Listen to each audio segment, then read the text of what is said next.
atau mungkin ada yang mungkin anggota jemaatnya ada yang nge-share suatu video pembahasan teologi ya, tapi bukan dari gerejanya orang itu gitu loh, karena aduh itu bagaimana tuh, itu bukan dari gereja kita gitu loh kan. Bagaimana dengan keyakinan iman yang sudah kita rumuskan dalam gereja kita ini gitu loh kan, sesuai nggak?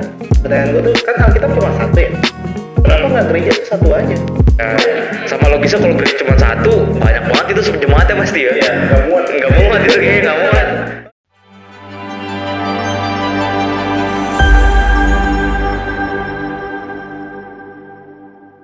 Shalom, selamat pagi, siang, sore, malam. Shalom. Kapanpun kalian nonton, selamat pokoknya. Dimanapun kalian. Have a good day, teman-teman. God bless. Pembukaannya luar biasa. Kembali lagi bersama kami. Lagi, oke. Betul sekali. Ya, apalah arti sebuah nama ya kan, teman-teman. Jadi malam ini atau sebelum kita udah pernah bahasan, dan malam ini pun kita ada bahasan, teman-teman. 1, 2, atau 3 bahasan, kita nggak tahu. Kalau kita mencari tahu, kita tanya dulu ke kami, teman-teman. Oke, terima kasih Viko. Ya, jadi teman-teman, malam hari ini kita mau bincang-bincang lagi, kita mau belajar firman Tuhan, kita mau belajar bagaimana mencari kebenaran firman Tuhan.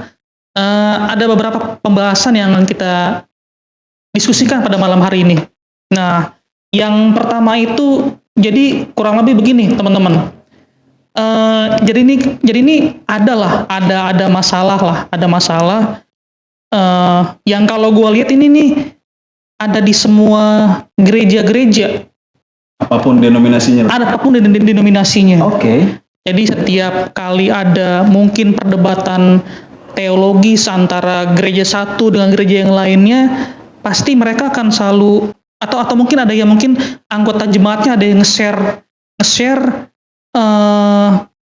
khotbah, suatu video pembahasan teologi ya, tapi bukan dari gerejanya orang itu gitu loh kan. Ya. Kemudian ada orang-orang yang langsung bilang gitu loh kan, aduh itu bagaimana tuh, itu bukan dari gereja saya, bukan dari gereja kita gitu loh kan. Bagaimana dengan keyakinan iman yang sudah kita rumuskan dalam gereja kita ini gitu loh kan, sesuai nggak, bener nggak seperti itu. Nah, jadi kita mau bahas secara santai gitu loh kan, tapi tidak mengurangi rasa hormat kita kepada Tuhan Yesus Kristus dan kebenaran kita tentunya, betul ya.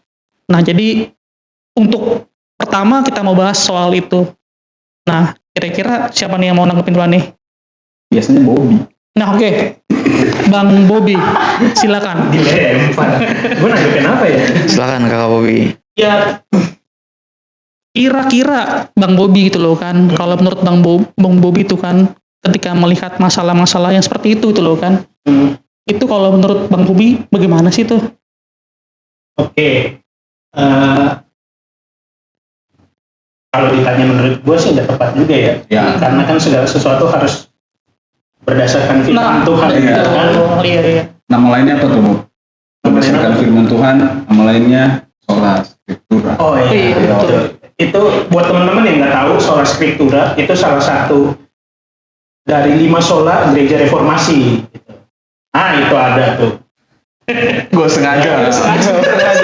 Jadi mana tuh? Udah sengaja. Jadi pernyataan Scriptur. 5 sola gereja reformasi itu adalah kita diselamatkan hanya melalui karunia Allah, Grace. by grace alone, Ya. oleh karena anugerah Allah, by grace alone, melalui iman saja, Faith. faith, sola fide, itu bahasa Latinnya. Terus di dalam Kristus saja, solus Christus, Christ. seperti yang dinyatakan di dalam kitab suci atau Alkitab saja, Scripture. sola scriptura. Terus yang terakhir hanya untuk kemuliaan Allah saja, Glory soli deo gloria, to God. glory to God. Luar biasa. Mas bener lu pakai baju. Jadi balik lagi ke topik. Iya. Kalau kita berkaca dengan apa yang diajarkan Alkitab ya, sola scriptura, tentu aja pandangan yang mengajak maksudnya orang-orang yang punya pandangan bahwa oh ini gimana nih, sesuai nggak dengan dengan ajaran gereja gua gitu kan. Yes. Ya ngawur. Jawaban simpelnya ya ngawur. Karena kan balik lagi tadi sola scriptura, Iya. sesuai dengan kitab suci saja. Jadi harusnya bukan dibandingkan dengan ajaran atau apa yang dirumuskan di dalam gereja, gitu. Oke. Tapi apa yang diajarkan sama Alkitab. Gitu. Iya. Jadi kalau ada orang yang nge-share video-video, terus pertanyaan pertamanya yang keluar itu, oh ini sesuai nggak dengan gereja kita gitu Iya. kan? Iya, iya. Nah, ya salah dong. Harusnya kan diceknya ke Alkitab gitu. Sesuai nggak dengan Alkitab. Iya, iya. Bukan sama apa yang dirumuskan sama gerejanya gitu Iya. kan? Apa yang dibilang gerejanya itu bisa salah, Alkitab nggak mungkin salah gitu. Betul. Ya kan? Terus lagi kalau kita belajar dari Alkitab sendiri, teman-teman, jemaat di Berea itu kan menguji segala sesuatu, apa yang mereka terima bahkan dari Rasul Paulus pun itu diuji dengan Alkitab gitu. Betul. Ya kan? Iya. Jadi kalau dibalikin lagi gitu, kalau di apa? Respon pertamanya itu malah ini sesuai dengan pemahaman gereja kita, Dogma gereja. kita nggak gitu kan? Ya keliru gitu. Iya. Kita udah miss sesuatu yang paling dasar yang diajari sama Alkitab sendiri. Itu sih pengantarnya. Bukan reformasi gereja kan ya? Ya. Iya, betul. Iya. Ya salah satunya kan karena itu kan karena ada karena merasa bahwa ketika itu gereja sebagai pemegang utama dari firman Tuhan kan, dia yang mau mendominasi, menguasai gitu loh kan, mengotorisasi firman Allah. Jadi hanya gereja saja yang bisa menafsirkan Alkitab itu loh kan, firman Tuhan itu loh kan. Sedangkan jemaat ya nggak bisa itu kan, dan nggak boleh gitu, seperti itu.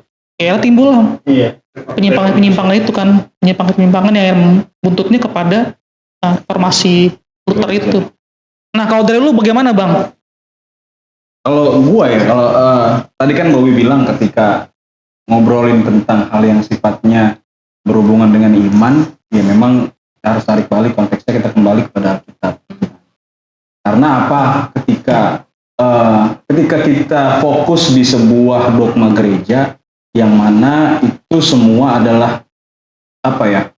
Kan masing-masing orang punya hikmat, punya karunia, akhirnya ya muncullah denominasi-denominasi itu kan. Iya. Gitu kan. Cuma kan balik lagi, kita harus menguji itu lewat Alkitab. Supaya apa? Supaya kita nggak miss. Maksudnya gini, ketika orang akhirnya terlalu memunculkan atau apa ya, mensuperiorkan si gerejanya ini secara tidak langsung, maka nanti akhirnya yang terjadi adalah gereja ini lebih tinggi dari Tuhan dan kebenaran Alkitab. Dan itu berbahaya gitu teman-teman. Makanya balik lagi seperti yang Bobby bilang, lewat jemaat Berea itu mereka semua menguji kembali lewat Alkitab, kira-kira benar nggak ya? Siapapun yang ngomong, even if itu pendeta, kita harus menguji. Even if itu presbiter, malaikat, kita harus betul uji gitu lewat Alkitab supaya kita nggak miss gitu. Itu sih kalau menurut. Jangan sampai kita akhirnya jadi menuhankan gereja. Kan berhala bisa berupa macam-macam, termasuk gereja. Gitu. Makanya ya kita tarik dulu, bukan artinya nggak boleh ada di dalam sebuah denominasi tertentu gitu ya. Tapi balik lagi, kita kembalikan lagi gitu kepada sola scriptura tadi. Betul. Kita harus tahu Alkitab berbicara apa. Biarlah Alkitab yang keluar. Jangan kita pakai pemahaman kita yang kita cocokin. Oh kayaknya kalau pemahaman gue begini, gue cocokin sama Alkitabnya begini. Jangan. Oke. Kalau begitu sih. Oke, iya. Tapi memang kadang-kadang juga sih yang suka ngomong seperti itu, kadang-kadang ya. Iya. Kadang-kadang mereka juga ternyata belum nonton secara utuh videonya gitu loh kan, atau ngelihat tulisan itu ternyata dia belum baca. Karena Dia kan belum nih kan, aduh nih bukan pendeta gua nih kan. Ini bukan pester gua lah gitu loh kan. Kalau sekarang kan pester gitu loh kan. Jadi iya nih Viko sama Josa kalau mau ngomong nanya silakan, nggak apa-apa. Mau nanya sih Kak. Kalau menurut teman-teman ya nggak apa-apa, kita share aja, kita saling mengoreksi gitu kan. Iya, kita saling ngobrol. dengan adanya sebuah pembahasan atau topik itu ya teman-teman, apa sih yang ada di kalau misalnya teman-teman bisa berpendapat gitu. Silakan. Kalau saya tadi mikir gini ya, kan tadi Kak Fajar bilang kalau kayak seolah-olah tuh gereja yang paling tinggi dibanding Tuhan ya kan. Menurut saya mungkin jemaatnya, ini ngomongin jemaatnya ya, jemaatnya ngerasa bukan gereja lebih tinggi dari Tuhan, tapi Tuhannya tetap lebih tinggi, tapi gerejanya itulah yang kayak membawa diri seolah-olah gue ini mutlak langsung dari Tuhan. Ya. Jadi kalau saya tadi mikirnya kata-kata itu tuh kayak jemaatnya yang terlalu ke gereja sampai nggak ke Tuhan tuh agak gimana lah saya mikirnya. Tapi yang saya pikir kayaknya bukan begitu pikirnya. Mikirnya itu adalah ya udah gue percaya aja nih sama si pembawa firmannya siapapun itu ya yang sekarang, tanpa melihat pemahaman gereja gue yang paling benar gitu. iya, karena gereja gue yang lebih dekat dengan Tuhan lah segala macam kayak gitu. Jadi menurut saya tidak ada pandangan kayak gereja lebih tinggi dari Tuhan, tapi manusia jemaatnya yang terlalu berpikiran bahwa gereja saya paling benar, pendeta saya, gembala saya, pastor saya paling dekat dengan Tuhan gitu, sesuai dengan cara-cara yang logis kan. Kayak gitu sih menurut saya. Ya gitu. Makanya kan berhati-hatinya itu adalah ketika manusia tidak sadar, kan gini, ketika manusia tidak sadar secara tidak langsung dia akan menuhankan Tuhan yang jadi turun, siapapun yang itu, entah itu gereja, apapun itu. Sekarang kita lagi gembalanya itu dia langsung jadi di atas gitu. Berarti ketika ada kebenaran Tuhan yang diberitakan pun akhirnya dia menutup diri. Gue nggak mau kecuali pastor gua, gereja gua, denominasi gua dan lain-lain gitu. Nah, makanya seperti benar yang Riko bilang juga, kadang-kadang ketidaksadaran itulah yang membuat secara tidak sadar ataupun secara sadar kita sudah memberhalakan sebuah yaitu tadi gitu kan, yang namanya orang nggak sadar ya dia pasti nggak tahu gitu. Barulah ketika kita, makanya kan ada ngobrol-ngobrol begini supaya kita jadi begini gitu maksudnya, begini gitu sih. Berhala cara modern kali ya. Iya, karena kan berhala modern macam-macam. Kerjaan, bahkan even ya sorry to say, layanan itu bisa jadi berhala ketika kita tidak benar-benar mengujinya dengan benar. Gitu. Setuju nggak sih kalau atau ada pandangan lain tentang itu? Soal apa nih Bang? Iya, ketika kan tadi kan Viko bilang bisa aja pandangan jemaatnya yang akhirnya membuat seolah-olah gue nggak mau nih kalau bukan dari denominasi, pastor tadi lo bilang dan lain-lain sebagainya gitu.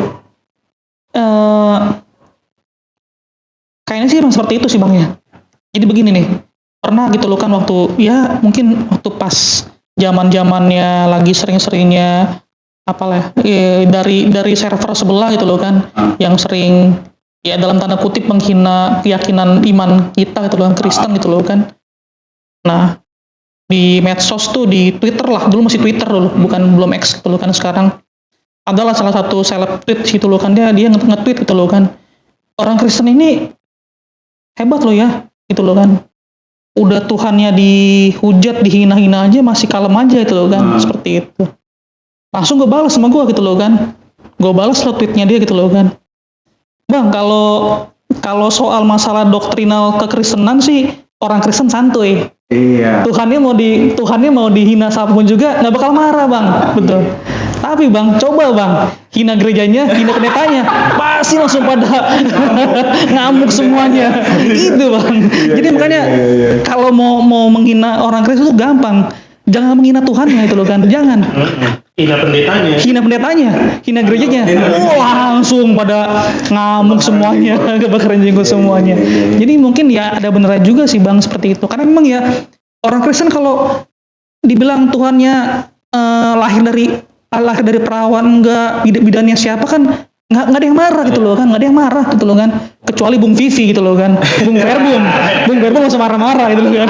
Iya, tapi Jumat ada nggak umat Kristen yang nggak ada gitu loh kan. Iya, Jumat bodo amat tahu Tuhan gue mah gue diajarkan kasih. Gue diajarkan ditampar beri kiri beri kanan gitu kan. Jadi dirinya tuh lebih ke jati dirinya orang-orang ini tuh lebih ke gerejanya dan siapa pendetanya ya. Iya, betul, Bukan iya. bahwa jati dirinya gue seorang Kristen gitu. Betul, Ya iya. kan? Ya, ketika pendetanya atau gereja yang diserang, mereka marah. Langsung marah kan, iya. Itu makanya kan di era muncullah istilah gereja kekurangan Roh Kudus, gereja kelebihan Roh Kudus kan seperti itu gitu loh kan. Karena dihina gerejanya gitu loh kan. Kan itu gitu loh kan. Bener nggak teman-teman? Yang nyebabin orang pindah gereja juga kali ya Pak? Nah itu juga iya. Bukan karena ini pemahaman imannya aneh nih, terus Iya, pindah, tapi lebih karena kurang asik gereja. Nah itu. asing nih, ternyata asing. Iya. Kehadiran Tuhan. Nah iya. Nah jadi seperti itu sih teman-teman. Jadi ya kadang-kadang ya orang-orang Kristen ini gitu loh kan. Nggak semuanya teman ya. Kasih bot.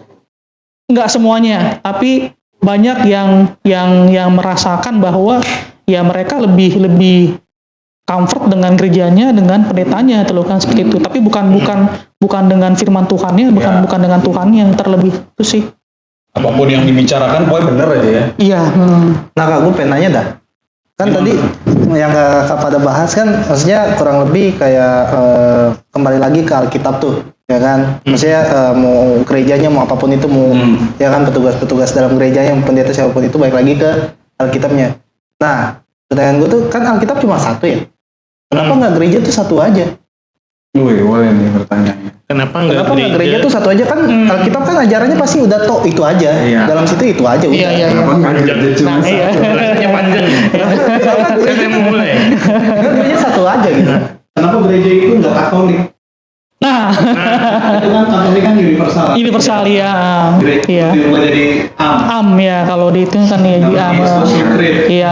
Siapa bang? Lo mau mulai? Boleh. Panjang ini sih. Panjang ini ya. Iya. Ini nggak apa sekalian Iya, ajar ya. iya. Agak berat emang ini. Oh, Vivi. Jawaban bodoh dulu mungkin ini ya. Kalau gue mikirnya, gue nggak tahu kenapa tiba-tiba yang soal atau kejadian Paulus yang di Gimana tuh? yang Paulus ngasih surat kayak ya mau siapapun Apolos segala macam.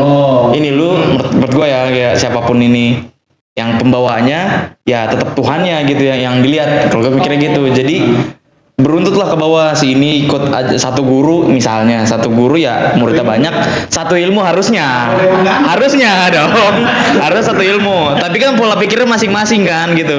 Ya siap dari 10 kan bisa aja 2, 3 yang kedagingannya lebih tinggi ketimbang ajar gitu-gitulah. Maksud gue akhirnya kenapa harus banyak? Ya karena memang harus disebarluaskan dan lewat orang yang berbeda-beda.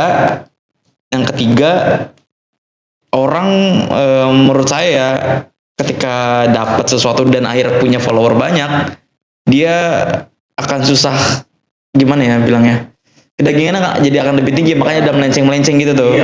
Gitu akhirnya ya memang menurut saya memang harus banyak, kita harus banyak kesebar, tapi yang akhirnya hilang adalah sudut pandangnya. Harus sudut pandang ke Kristusnya seperti yang Paulus bilang, tapi ini sudut pandang ke gurunya. Soal keajaran yang lebih fokus. Jadi, ajaran gue lebih benar, si ini lebih benar.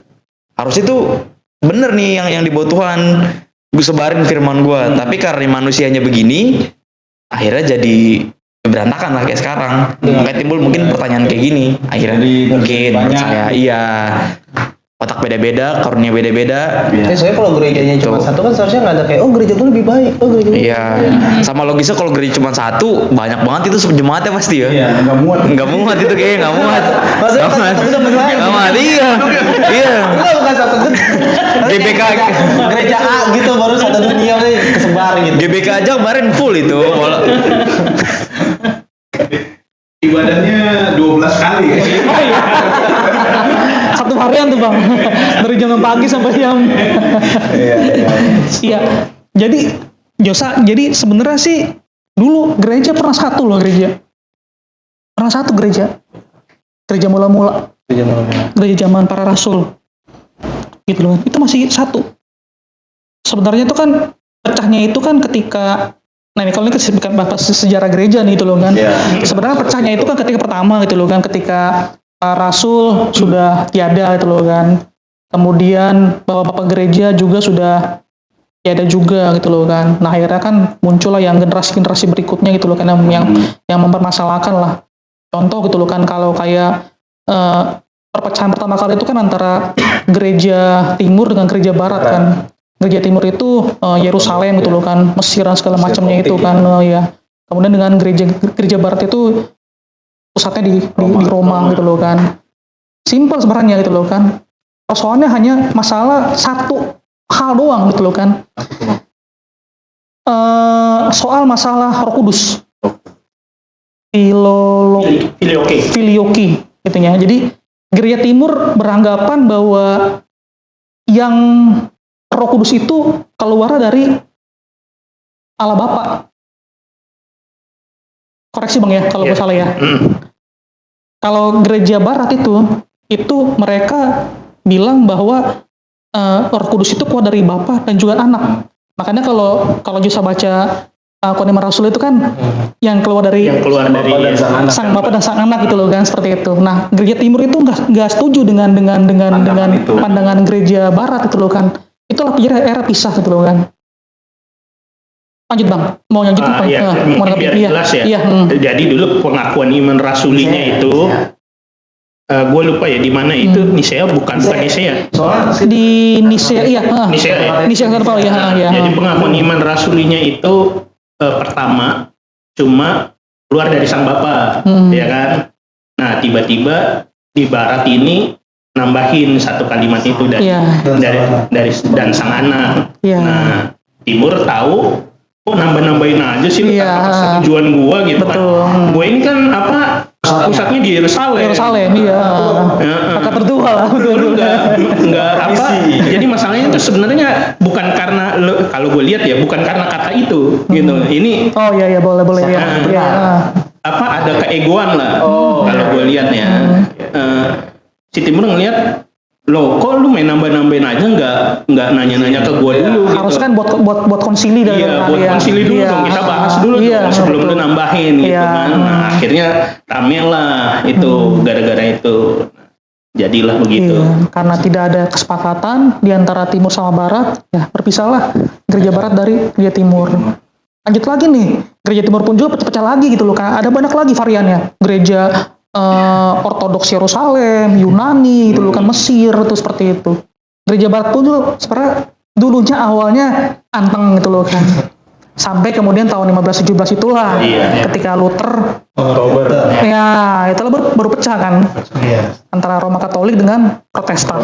Protestan itu juga banyak juga sempalan juga gitu loh kan. Ada Metodis, ada anak-anak Baptis, ada Reform, ada Calvin, ada Lutheran, kan banyak seperti itu. Jadi kalau bisa bilang gitu loh kan, kalau menurut gua sih sebenarnya bukan masalah satunya gitu loh kan, tapi kita lihat dulu yang diajarkan oleh gereja itu sesuai dengan firman Tuhan nggak, sesuai dengan kitab nggak, itu.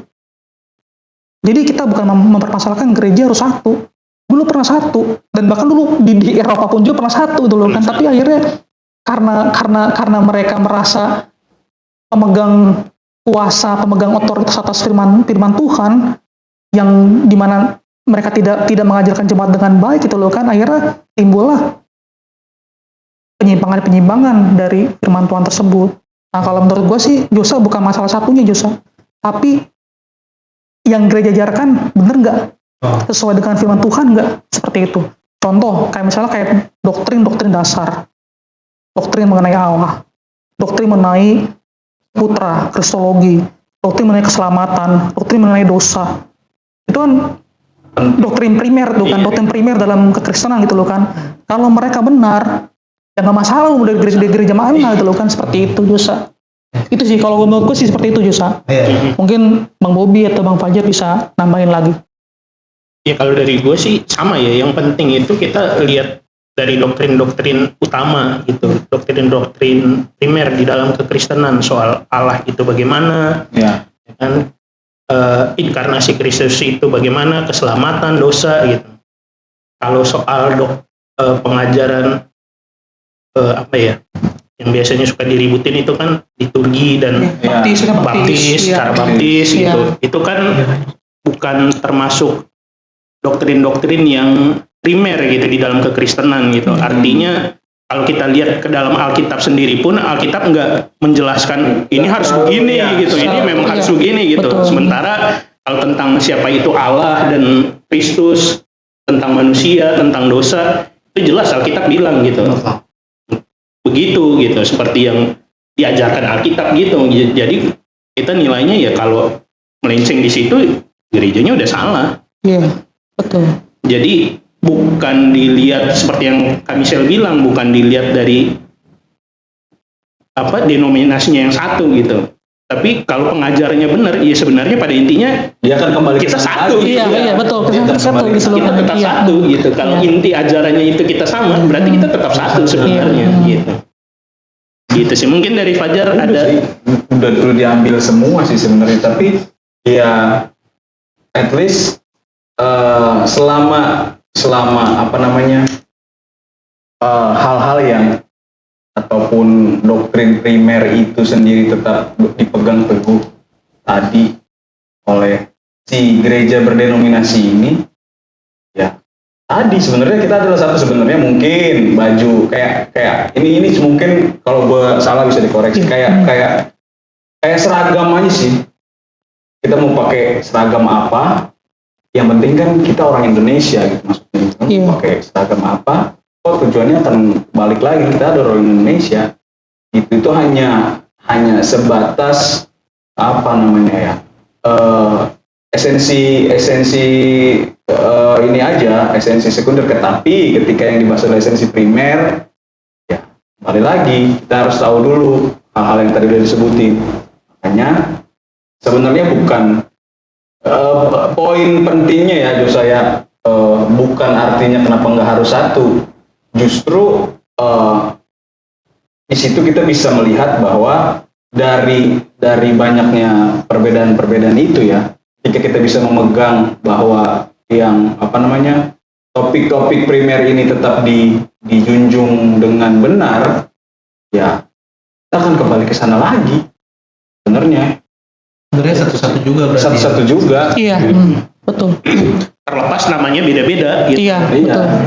Ada yang namain dirinya GPIB gitu kan, Iya. ada yang namain dirinya kita dari GPIB soalnya kan. Ada yang namain gereja reform gitu Iya. ya kan. Ada Ada yang karismatik. namain iya. Yang dari belakang boleh ngasih pendapat nggak bang? Oh, boleh, Bang. Ini yang paling dekat. Ayo. Kalau dari beta tadi. GPM bang. Nggak, mungkin kali ya. Ini bukan menafsir. Maksudnya melihat siapa kita gitu ya, manusia.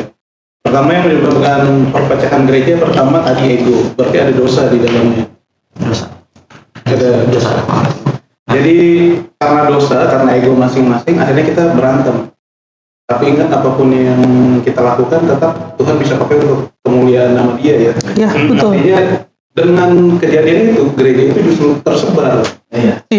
semakin luas. Iya. Kemudian juga ada pendekatan-pendekatan yang dipakai oleh misionaris gitu, pendekatan kultural. Akhirnya tadi ada GPR gitu ya. Kalau di Indonesia ya. Iya. Jadi mengikuti kebudayaan di tempat di mana Injil dikabarkan gitu ya. Iya. Tempat itu. Itu sebenarnya yang menyebabkan, menurut gue ya pribadi, ini bukan enggak menafsir gitu ya, cuma mungkin secara pemikiran aja gitu, setelah si gereja itu orang tadi gereja itu berantem ya akhirnya turun, dan tetap tujuannya adalah untuk menyebarkan kasih karunia itu ya, berita soal keselamatan itu ya di manapun berada. Coba bayangin kalau gereja di satu tempat, kemungkinan ada satu tempat yang akan dikultuskan gitu. Betul. Iya. Jadi orang akan pergi ke sana, terus setiap mau ibadah ke sana gitu. Itu kan akan jauh lebih Sulit. dan dosa itu akan jauh lebih parah dan sampai hal itu terjadi gitu ya. Ini sorry gue potong ini. Si awam kita ini. Ada hubungannya mungkin dengan perkataan Yesus sama perempuan Samaria ya. Tahu nggak yang nanti kita tidak akan menyembah ya, di gunung ini gitu. Mungkin itu alasan izinkan di bait suci itu dibiarkan hancur ya. Iya. Maksudnya kenapa supaya tidak ada tempat yang terlalu dikhususkan. Karena Tuhan itu tidak ada di bumi ini gitu ya. Dia tidak ini cuma ciptaan, dia tidak bertakhta di sini. Dia bertakhta atas semuanya ya, masuk bumi ini gitu. Jadi kalau menurut gua mungkin memang hal itu diizinkan supaya firman itu menyebar, supaya firman itu disampaikan. Gitu. Lalu kemudian yang paling penting yang tadi udah Bung ini bilang dari Josa, jadi yang paling penting adalah doktrin primernya betul atau enggak. Gitu. Kalau yang tadi kan sifatnya karena pemikiran kita yang terbatas gitu ya, terus mencoba memasukkan pemikiran kita, harusnya gini dong, kan Tuhan begini gitu kan. Memasukkan apa yang kita pikirkan ke dalam pemikiran kita yang terbatas, akhirnya ya mesti berantem tadi. Sekali lagi ya, akhirnya kita berbuat dosa gitu. Gitulah. Mungkin kalau lagi saya begitu.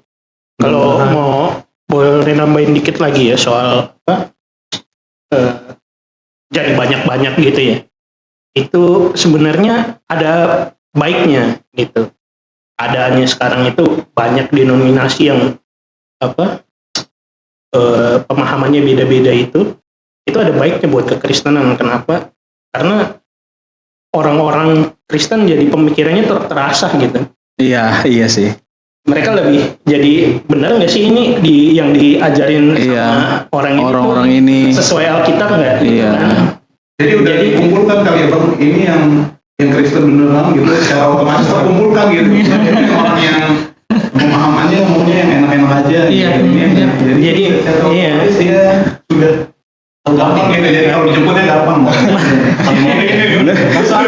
Gedungnya gitu kan. Langsung dijemput ya, aduh. Jadi jadi munculnya banyaknya aliran-aliran itu justru sebenarnya bagus untuk pertumbuhan iman juga gitu. Karena apalagi di gereja-gereja awal ya, kekristenan itu sering diserang gitu, sering dipertanyakan gitu. Kita ini yang sekarang bisa ngejelasin begini, kita berhutang sama bapak-bapak gereja di awal gitu. Mereka yang benar-benar berjibaku untuk mempertahankan imannya gitu. Kita cuma nerusin aja apa yang mereka udah kerjain gitu. Kematian kita. Dan itu maksudnya terjadi gitu kan, itu kan karena perbedaan-perbedaan itu gitu. Betul. Jadi ada bagusnya sebenarnya. Iya.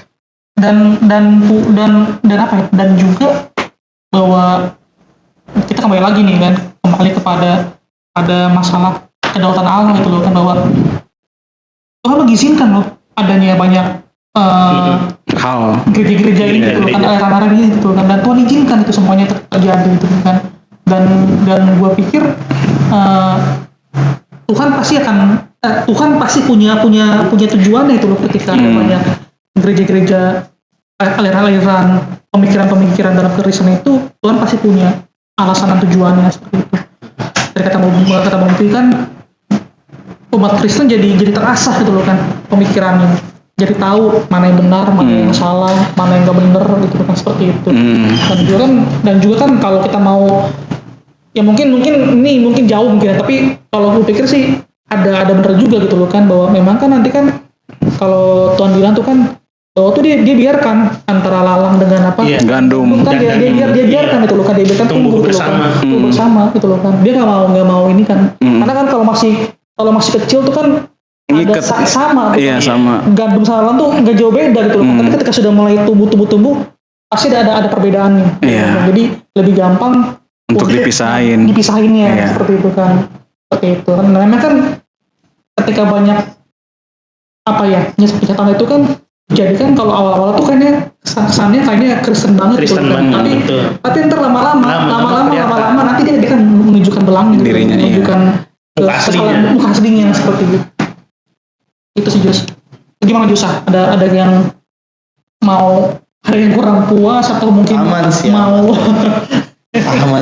Kayaknya dapat jawabannya. Soalnya kita kayak bingung aja, maksudnya kalau seandainya misalnya kayak contoh ambil simpel saya GPM atau GPB atau gereja apalah, cuma ada satu gitu di satu dunia, itu kan masih jadinya nggak ada yang kayak oh gereja gue lebih baik, oh gereja gue lebih baik gitu. Oh maksudnya ke arah sana ya. Maksudnya gitu kan. Tahu juga kan Alkitab cuma satu nih, kenapa nggak sama aja gitu, kenapa harus beda-beda?